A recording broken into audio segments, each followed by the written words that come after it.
So, what can I say about our next speaker? Well, there was some mystery around our next speaker. He basically did a reverse Houdini. Because usually you invite a magician, he's there, and then he disappears. He did it the other way around. He disappears, and then voila, he showed up. So this is great. He bridges the world between data and magic, and he's an internet sensation. Please welcome to the stage, Mr. Tom London. Yeah! Ta-da! Hey man, good to see you. Yo, what's up? How's it going, guys? All right, I just want to fill the audience down a little bit. So okay, programmers, can I get a raise of hands? Like this guy did an HTML course, he was writing there yes, I love that. Designers, UX designers, UI designers, porn stars. At the back, right there, I saw you. Okay, so I've got this piece of paper. Can I give this to you, Ray? Is that all right? So here's the deal. I want you to make sure that no one comes near you and takes it off your hands. It's a little piece of paper. So Tom London, who's Tom London? If you Google Tom London, you'll find a Wikipedia page that I wrote. Woo! So yeah, and what's great is whenever I do interviews, people will go on my Wikipedia page and they'll ask me questions about things that I did in my life. Half of that's made up. So yeah, I'm a creative hacker. When I was 18, I learned how to do magic. What a weird thing to do at 18, eh? And I worked out that if I wanted to be rich and famous, I just had to be #1 on Google. This is in 2014. So I was thinking, how do I do this? And I found out that the ranking algorithm at Google was very, very simple back in the day. It was like, if you have a keyword in your domain name, you'll rank 1. So I thought, how am I going to get London Magician into my domain name? I'm just going to change my name to Tom London. And there I am, #1 on Google. Woo! World famous! So my name isn't Tom London, my name's Thomas Webb. When I was 13, I hacked my school. This kid was bullying me, so I hacked into his computer and put some porn on his system.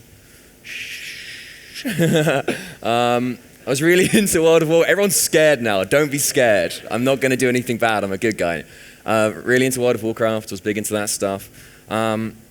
Anyway, so about a few years ago, I got this phone call from America's Got Talent. And they're like, hey, we're looking for these new acts, looking for something cool. And I had this crazy idea. I was like, what if I could hack everyone in the whole room? And I was on this call and everyone dead silent. And they're like, we love it, Tom, let's do it. And I'm like, how the hell am I going to do this? I have no idea how to hack everyone in the room. But I did work it out. Now, I'm not going to hack you. This is totally safe. It's totally legit. I want everyone to get their mobile phone out, open up their camera. If you have an iPhone, hey, it's just a QR code. If you open up your iPhone, open up the camera, it'll open up a push notification. If you have an Android, just sit this one out. One person has an Android. Cool. Okay, so when you scan that, if you can't scan it, you can just go lifehack.tech and just I'm not going to it's literally just a website. Once you do that, you'll open a web page. It'll say, do you want to come on stage? Yes or no? Then there'll be a meme about Mr. Robot. And then it will say, do you have an iPhone or an Android? Answer those questions. How's everyone getting on? Can I get a yes? 17 people. Cool, okay, so hold your phones up, face them towards me. You ready for this? Here we go. I'm hacking you. Here we go. Isn't that crazy? So here's the deal. If one of you is going to have a Pokeball, if you have a Pokeball, that means I choose you. If you got a Pokeball, stand up. Over here, who's got the Pokeball? Come on stage. Round of applause, please.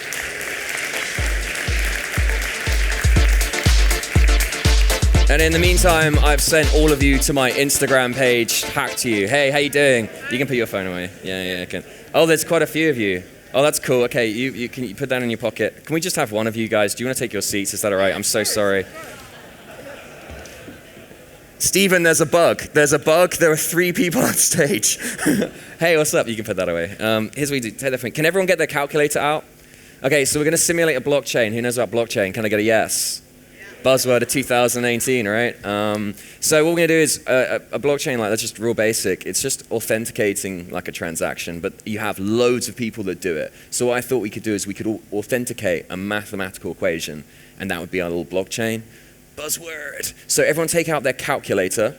What we're going to do is I want you to go with, let's go with, hey sir, how you doing? What size feet do you have? What size feet do you have? You look shocked, like, I've never bought shoes in my life. 42. So I want everyone, and you have to do this perfectly. I want you to type 42, and then hit, 42, the answer to life, universe, and everything. Hit, there's one person that's seen Hitchhiker's Guide. Hit multiplied. You really, yeah, cool. And then let's go with this guy here with the glasses. Hey, how many units of alcohol did you drink last night? Oh, jeez. Whew. 5. Okay, everyone hit 5, then hit multiplied again. And let's go, hey miss, hi. Hey, what number house do you live at? What's the number of your apartment or your house? 137. Everyone type 137 and then hit plus. So we should all have 28,770. Can I get a yes? Yes. Math. Okay, I want you to put your fingers over the numbers. Wait, I've got to think about this. Wait. Okay, fingers over the numbers, and I want you to close your eyes. The numbers being down here, these ones. Yes, there we go. I want you to hit 7 numbers at random variable. Close your eyes and go. 7 numbers. Go. Bam, bam, bam, bam, bam. Okay, so you've all hit plus. You're going to enter in, and you can confirm this is right. 9, 0, 7, 3, 8, 4, 2. That's 9,073,842. Hit enter, equals, yeah. And we should all have 9,102,612. Can I get a massive yes? Yes. Sweet. So just to go over what we just did. 3 random numbers from the audience. Random number from you. Everyone did the calculation. So there's no like hacking going on. Oh, that's a video of me doing, so this is what I did in America's Got Talent. Hacking. I've gone too soon. Yeah, do you remember the piece of paper? Okay, so there's no way I could have known what that number is, right? All right.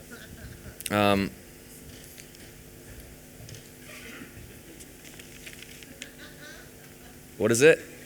9, what is it, guys? Say it out for me. 9, 1, 0, 2, 6, 1, 2.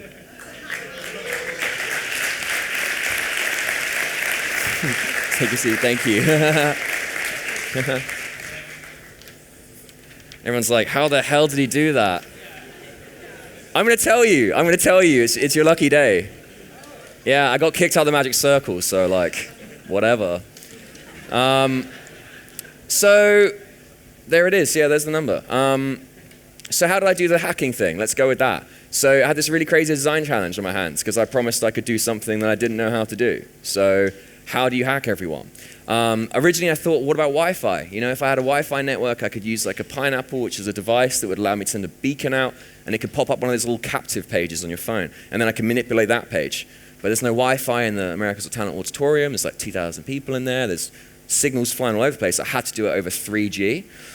So the QR code, I mean, that didn't come out until 2017, and I was on the show in 2016, so that wasn't even in that. That was a whole other magical thing. But it forwards you to a website, and when you hit the website, it basically enters your phone into a WhatsApp group. So that web page becomes my own little WhatsApp. And I'm basically just sending messages out to you going blue, red, Instagram, and your device is flashing, but it works over 3G because I use this powerful thing called PubNub. PubNub's a real-time messaging platform that I found online. They can basically send messages over the internet through like any device really, really quickly. And the result is I get this like giant hacking thing. So yeah, woo! I emailed the guy who owns the company. He's like, you know, tech San Francisco billionaire kind of guy. I'm like, hey, Steven, I'd really love you to help me out, man. I obviously, you know, didn't do it in that voice, but would you help me out and make something with me for the show? And he just comes back being like, PubNub's magic. And then like a few seconds later, he's like, are you a real person? What? The calculator thing, this is how I didn't do it. So this is a trick called toxic. Basically, if you type in any number and then you type in plus, okay, 0, yeah, we'll just do some random stuff, whatever. Blah, blah, blah. If you type in plus 0 multiplied, left bracket and cancel, whatever number you put in before you do that, it stores it in the calculator's memory bank. So when you hit equals, that number at the end, you can just have whatever you want. So that I could just make you pick that number.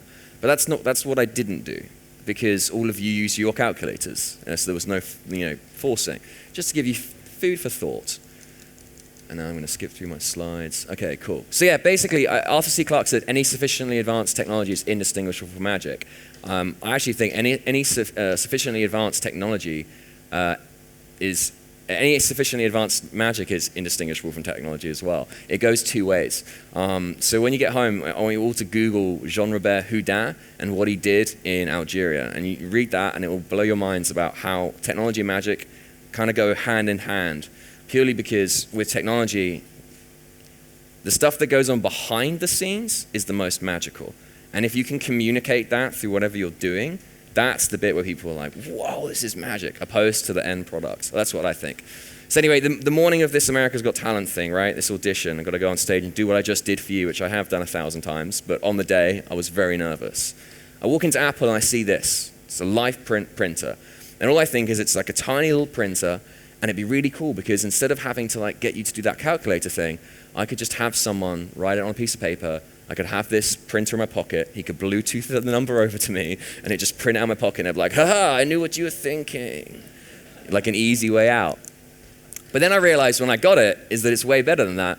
It's an augmented reality printer. So when you print a picture out, it will play back a video you've got saved on the app in augmented reality. At which point my mind goes, wow, wait, oh my God. So every time I have a different picture, that can be paired with a different video. So depending on what you've done, let's say I ask you to pick one of 52 playing cards. If I have 52 pictures, each picture will play a video of me saying, you're going to pick this playing card, right? But you would never know about the picture. You get where I'm going with this? It's like multiple outs. So anyway, I call up the guys. I'm like, hey, I've got an idea for what I do round 2. So round 2. So if I've got a picture, it's paired to a video. Well, in Magic, there's this thing called multiple outs. And that's where you only give the audience a limited number of scenarios that they can play into. And the trick gets better with the more multiple outs you have. And obviously with this app, I can have as many outs as I want. So I'm like, okay, I need to make my own version. So I jumped on Unity. Anyone here use Unity? Can I get a woo? We are the future, guys. We are the future. There was an augmented reality plugin called Vuforia. It was really great, just a couple of lines of code, and I could get a little block tracking on this little boarding pass of mine, which really, I was like, this is mad. It took like 10 seconds. So with that much knowledge about augmented reality apps, I decided to hop on a train and go to Paris, and this was my idea. I thought if I went to all of the wonders, all of the world wonders, I could take a video in front of each one, and I could say each of the judges' names, right? So Simon, Mel, Howie, Heidi, and I'd be like, you're going to think of the Eiffel Tower. And if I had 4 videos, one for each judge, in all of the world wonders, I could put that all into my app, and I'd have this multiple out system where I could say, name any wonder in the world. Do you hear where I'm going with this? Yeah. So I hopped on a plane and a train, and I basically spent 2 weeks, and I traveled around the world and went to every single world wonder. And I know what you guys are thinking. There was alcohol involved. The YouTube comments were so savage. They're like, oh, I went to the pyramids as well. That was mad. I got held at gunpoint. Story and a half there after drinks later. But everyone's on the comments were like, yo, this is fake. It's a green screen. I was like, why didn't I think of that? That would have been so much easier. And then my friend was like, you have to go to the Great Wall of China. I'm like, at this point, basically totally in debt. But I went there as well. And that was very beautiful. There's Great Wall of China at 4 a.m. So yeah, the app was going pretty well. I found a guy in Canada who was a programmer to help me out. So while I was traveling, he was building it. These are the videos playing back in real time. And it's augmenting the videos in a loop. And I did this little hand wipe transition. So they would just like play one after the other. Yeah, it's pretty fun. It's kind of funny when you see him. It's just me saying the same person, like, his name each time. It's so fake. Oh, my God. So, yeah, it just makes me laugh, like, I just said the same person's name like 4 times. So anyway, I needed to get that little piece of paper. That was the tracking marker on stage. So they had this like special guest judge. And I said to him, you can name anywhere. And my assistant printed this out. And I was like, how could I get this like on stage? I've got an idea. I'm going to build the printer into my jacket. So I built a Bluetooth printer into my jacket. And the range was like 3 meters. And I was like 10 meters off stage. And in the rehearsal, it went wrong. And I'm just shaking in fear, like, Bluetooth gods, please. But it worked. And then they picked the guy that did a card trick. Oh, PubNub, what? No. So then I got this really cool email come through a few months later. It's from, I actually put it up, whoops. Okay, it's from the BBC. I shouldn't have said that, too late now. They do this technology show called Click, and they're like, oh, we want something like this tech magician thing. And I was like, this sounds like a really great opportunity to do some hacking. So I was like, I'm going to make an AI that can read minds. Can you imagine that? Someone said, like, I'm going to make an AI that can read minds. And they're like, we love that idea. And obviously I'm just like, oh, okay. It's not going to be a real AI that reads minds. So I went and downloaded this sketch. It's an Arduino sketch for an RFID chip. Anyone know what this is? This guy. Yeah, I was dissing you at the start, but you're a G. So this is really, it's great. You could buy these 2 things off Amazon and wire them up. It takes 2 secs. And then you could download the INO file, and it will just basically read whatever on the RFID chip. And this was my idea. I was going to use PubNub. PubNub's amazing. This is not an advert for PubNub. And I was going to put an RFID chip inside each of the 52 playing cards. And then I would use an RFID reader to be able to pick up what card has been selected, and then pass that data through to an Alexa, so I could go, Alexa, what card have they picked? And she'll go, you've picked the 7 of spades. The problem was, the RFID reader, it only has like a 30 like a 3 centimeter range. So I was stuck. And then I found this bad boy, the ME6E from SparkFun. It's a really cool chip. It has an antenna out on it on the board, and you can plug in an antenna, giant, great big box. And it changes the range from like 10 centimeters to 15 meters on an RFID scanner. So just like credit card swipe. So I bought it. It was really expensive, and I'm really bad at soldering, so I was really nervous. And I started putting this thing together, and it just wasn't working. So I did what most people do, most electrical engineers, add more power. That didn't work. So I added more power. At which point it's like drawing like 15 amps or something ridiculous. These are ultra high frequency RFID chips. They're proper flexible, and I got my assistant to peel the cards apart and put them inside.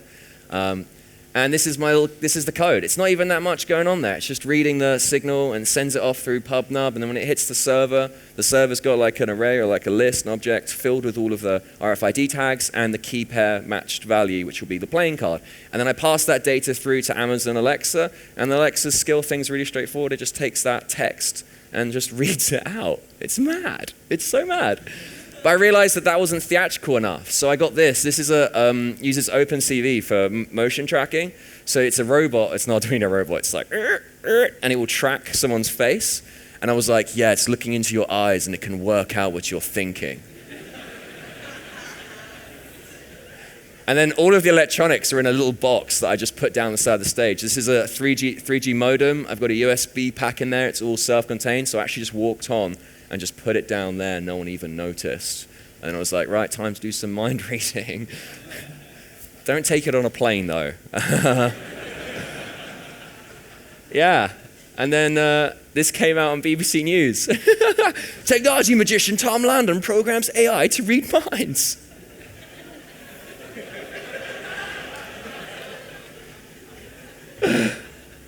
Yeah, Hackanu loved that one.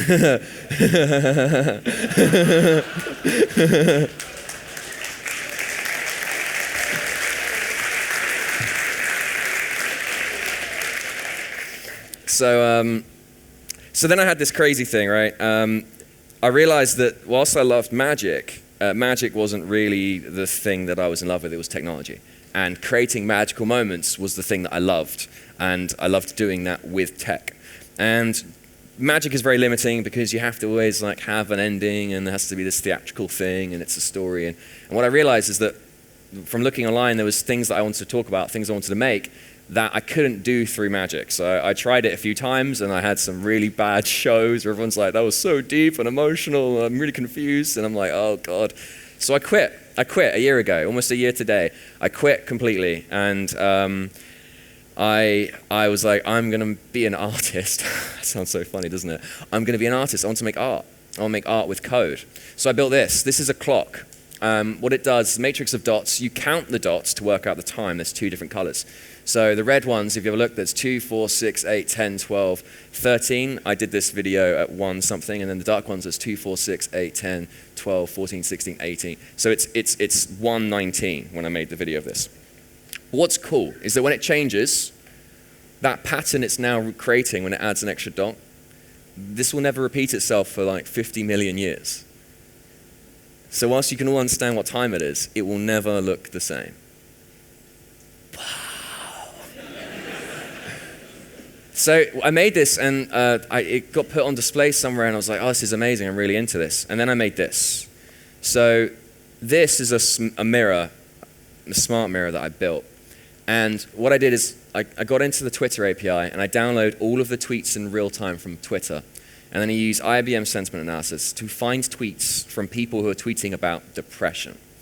So at the time I was going through really bad depression, and I couldn't find empathy online. I'd go on Reddit, I'd go on these subs, these forums, and try to like relate with people, understand it. And then I made this.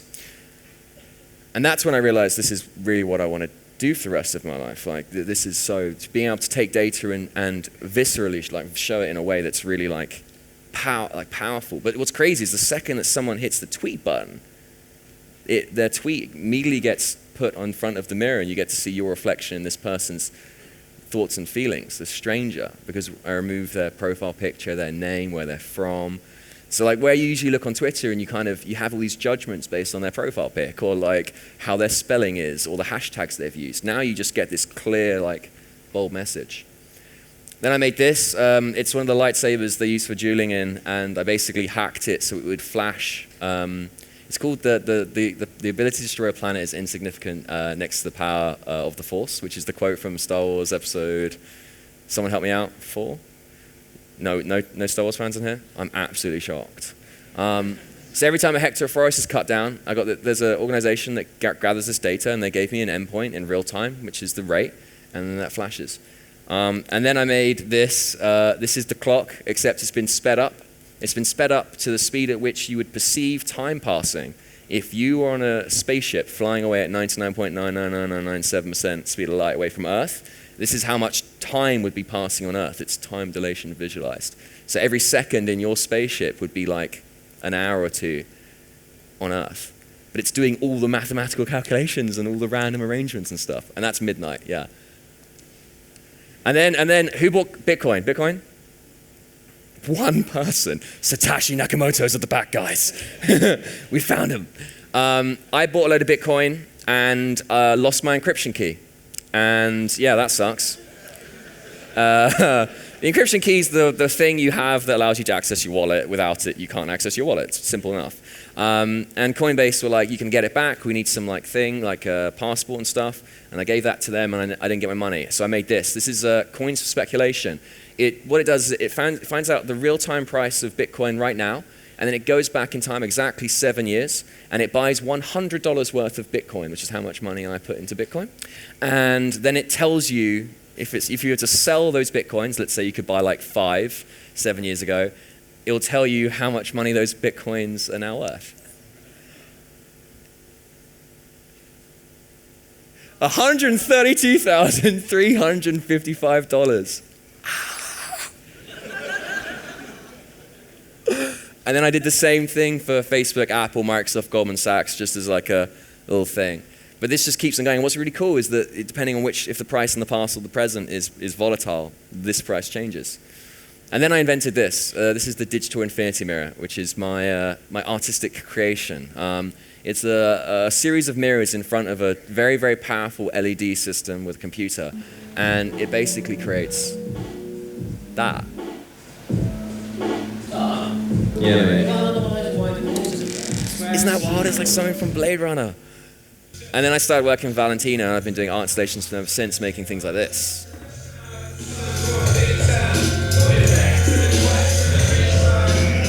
Yeah, that's frame tracking. That's just After Effects. Did I fool anyone? Did I? Did I really? Did I fool someone? Who got it? All right, well anyway, do you remember the number? Just for all of you. Did anyone work the calculator thing out? No, that's good. Whew. Obviously, I want you guys to remember today. It's an awesome opportunity for you to hear loads of people speak and talk about what they love doing. So that's why if you look at the number, if I remove the commas, anyone get it yet? One more time if I reverse it. It's actually today's date, the 21st of the 6th, 2019. I've been Thomas Webb. Peace out. Thanks. Thomas London. Great job. Do I stay Thank here? you. Yeah, let's do one. Yeah, thank you. What was the Star Wars quote that you were looking for? Oh, it's General Tarkin, and Darth Vader's like trying to be like, yo, I'm Darth Vader. And he's like, don't destroy Alderaan. And he's like, the Force. And it's that little interaction there. Yeah. Okay, we'll work it out. By the end of the day, we're going to beam it to your WhatsApp group. Yeah. Okay, by the way, that guy there, with the man bun, is your best friend. He raised his hand every question. So give him a high five. We'll take a photo. Peace. Tom London. Yeah.